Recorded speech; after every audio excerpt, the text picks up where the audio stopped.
សួស្តីបងនេះខ្ញុំមកប្រាប់ពីវិធីប្រើប្រាស់ model ទាំងពីរហ្នឹងណា model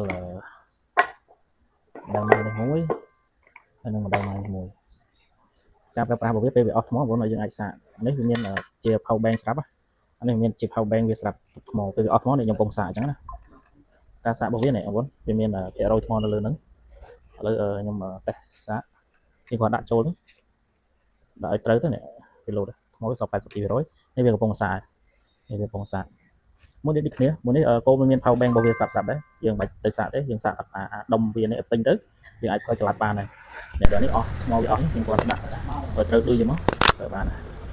ខ្ញុំតម្លាក់វាចូលមកនេះវាសាកថ្មអូតូឃើញទេបងប្អូនវាកំពុងសាកតែសាកពេញវាលេងលោតទៅពេលយើងសាកពេញទៅវាលេងលោតហើយម៉ូតដែលខ្ញុំកំពុងប្រើនេះនេះមាន2 option បងប្អូននេះប្រភេទយើងលើសំឡេងច្បាស់តែសំឡេងហ្នឹងវាអត់យើងប្រើភ្លើងមួយនេះមានន័យថាម៉ូតមួយហ្នឹងគឺវាប្រើបានសម្រាប់សំឡេងច្បាស់តែវាអត់កាត់បន្ថយការរំខានទេគាត់ថាសំឡេងវាកាត់បន្ថយការរំខានតិចតួចតែវាឮសំឡេងច្បាស់ទាំងអស់អញ្ចឹងណាតែបើសិនយើងចុច option មួយទៀតយើងអាចដូរ option ទៀតទៅយើងចុច option នេះចុច option មួយទៀតនេះវាលោតទាំងពីរអាហ្នឹងមានន័យថាវាកាត់បន្ថយការរំខានបានច្រើនហើយសំឡេងឮច្បាស់តែសំឡេងយើងទេ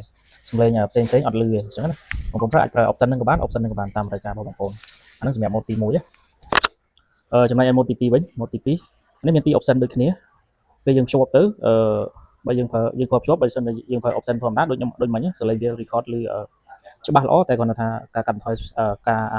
សំឡេងសំខាន់ផ្សេងវាអត់បានច្រើនទេតែបើសិនយើងយក option មួយទៀតនេះ option បន្ទាប់ហ្នឹងនេះ option ទី1ពេលយើងភ្ជាប់ហើយវាអត់អាចកាត់សំឡេងសំខាន់បានទាំងអស់ទេតែវាអាចលើតិចតួចតែសំឡេងនេះលើខ្លាំងច្បាស់ល្អធម្មតាតែបងប្អូនចុច mode នេះមួយទៀតទៅ option បន្ទាប់នេះលោតសញ្ញា2អញ្ចឹងមកអាហ្នឹងមានន័យថា option ហ្នឹងគឺកាត់បន្ថយសំឡេងសំខាន់អញ្ចឹងឮតែសំឡេងយើងនិយាយច្បាស់ទេសំឡេងសំខាន់អត់សូវឮទេណាហើយពី model ហ្នឹងគឺធានាថាស្រួលប្រើហើយស្រួលដាក់តាមខ្លួនបងប្អូនចូលចិត្តធ្វើវីដេអូទៅឆ្ងាយអាចយកទៅប្រើបានព្រោះហ្នឹងយើងដាក់តាមខ្លួនហើយវាមកដុំរបស់វាគឺមាន power bank សាកថ្មស្រាប់យើងអស់ភ្លើងភ្លាមយើងសាកមកផ្លេតទៅយើងអាចប្រើបានទៀតអញ្ចឹងណាបងប្អូនមើលទៅឧទាហរណ៍ស្រឡាញ់មួយណាយកមួយនោះហើយតម្លៃទូថ្លៃតាមម៉ូតអរគុណច្រើនបងប្អូន